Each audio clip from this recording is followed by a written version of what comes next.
ለ5 ደቂቃ ያህል ቆም በልና 5 የቅርብ ጓደኞችህን አስባቸው። የአምስቱንም ባህሪ ንግግርና አመለካከት ጀምረ ለ5 ብታካፍለው ውጤቱ አንተ ነህ። ጓደኞችህ ነገ የምትደርስበትን ቦታ የሚወስኑ የሕይወት ካርታዎች ናቸው። ብዙዎቻችን ጓደኝነትን እንደ መዝናኛ እናያለን። መጽሐፈ ምሳሌ ግን እንደ መቅረጽ ያየዋል። ምሳሌ ምዕራፍ 27 ከቁጥር 17 ላይ ብረት ብረቱን ይስለዋል፣ ሰውም ባልንጀራውን ይስላል ይላል። ዛሬ የምናወራው ስለ ጓደኝነት ሳይሆን ሳታውቀው ሕይወትን በየቀኑ እየጠረቡና እየቀረጹ ስላሉ ሰዎች ነው። በዚህ ቪዲዮ ጓደኝነትን ከመጽሐፍ ቅዱስ ጥበብ አንጻር በጥልቀት እንመረምራለን። ምሳሌ ምዕራፍ 13 ከቁጥር 20 ላይ እንዲህ ይላል፣ ከጥበበኞች ጋር የሚሄድ ጥበበኛ ይሆናል፣ የሰነፎች ባልንጀራ ግን ይጎዳል።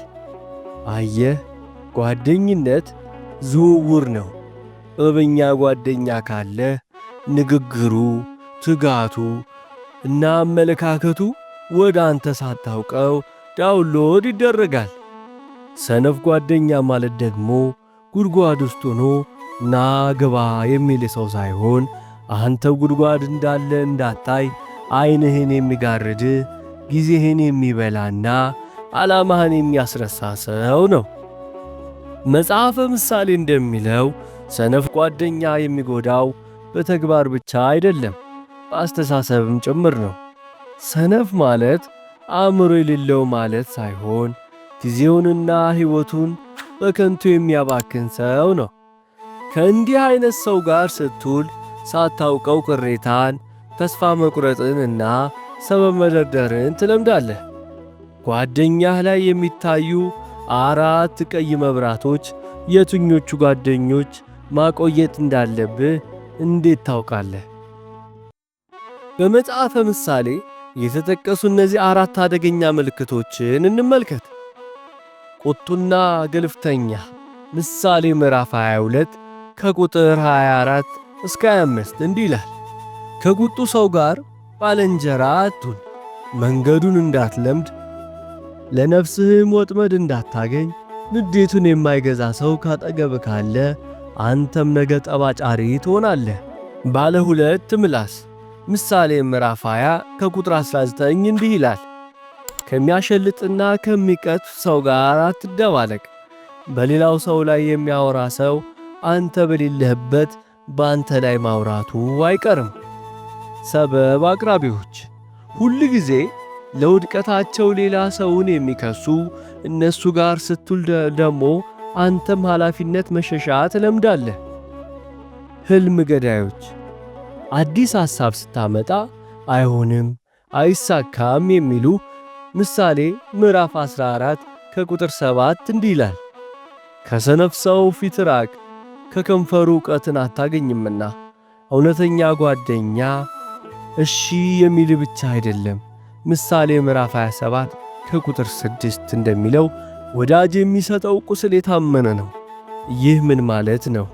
እውነተኛ ጓደኛ ስህተትን በግልጽ የሚነግርህ፣ እንድታደርግ የሚገፋፋና ስትሳሳት የሚገስጽ ነው። ብረት ብረትን ሲስለው ድምፅ አለው፣ ግጭት አለው። ግጭቱ ሙቀትና ሕመምን ይፈጥራል። እድገትም እንደዚሁ ነው የሚያስጨንቅህ። የተሻለ እንድትሆን የሚገፋፋ ጓደኛ ከሚሸነግልህና አብሮ ከሚጠፋ ጓደኛ ይበልጥብሃል። ምሳሌ ምዕራፍ 17 ከቁጥር 17 እንደሚለው ወዳጅ በዘመኑ ሁሉ ይወዳል፣ ወንድምም ለጭንቅ ይወለዳል። ጭንቅ ላይ ስትሆን የሚሸሽ ሳይሆን እንደ ወንድም ሆኖ የሚቆምልህ ሰው እውነተኛ ሀብት ነው። ምርጫህን እንዴት ታስተካክለዋለህ? ታዲያ ጓደኞችህን በሙሉ አሰናብት እያልኩ ነው አይደለም፣ ግን ጓደኝነትህን በ3 ደረጃ መክፈል አለብህ። የቅርብ አማካሪዎች እነዚህ በጥበባቸውና በሕይወታቸው የምትቀናባቸው ጥቂት ሰዎች ይሁኑ። ባልንጀሮች አብረህ የምትሠራቸውና የምትጫወታቸው ግን ሕይወትህን እንዲወስኑ የማትፈቅድላቸው የምክር ፈላጊዎች፣ አንተ የምትረዳቸው እንጂ እነሱ አንተን እንዲቀይሩ የማታደርጋቸው። ምሳሌ ምዕራፍ 12 ከቁጥር 26 ላይ ጻድቅ ለባልንጀራው መሪ ነው ይላል። አንተ ለጓደኞችህ መሪ ነህ ወይስ እነሱ ናቸው የሚመሩ? በጥበብ ምረጥ። ዛሬ አንድ ውሳኔ ውሰድ። ዙሪያህን ተመልከት። አብረው ያሉት ሰዎች ነገ መሆን የምትፈልገው አይነት ሰዎች ናቸው? ካልሆኑ መንገድህን የምትቀይርበት ጊዜ አሁን ነው። ይህ ቪዲዮ ጠቃሚ ሆኖ ካገኛችሁት ሰብስክራይብ አድርጉ፣ ለጓደኞቻችሁም ሼር አድርጉት። እናንተስ በጓደኝነት ተጽዕኖ የደረሰባችሁ ታሪክ አለ? ኮሜንት ላይ አጋሩ። በሚቀጥለው ቪዲዮ እስክንገናኝ ጥበብ ከእናንተ ጋር ይሁን። ያስታውሱ፣ ጓደኛ የነገ ማንነትህ መስታወት ነው። በጥበብ ምረጥ።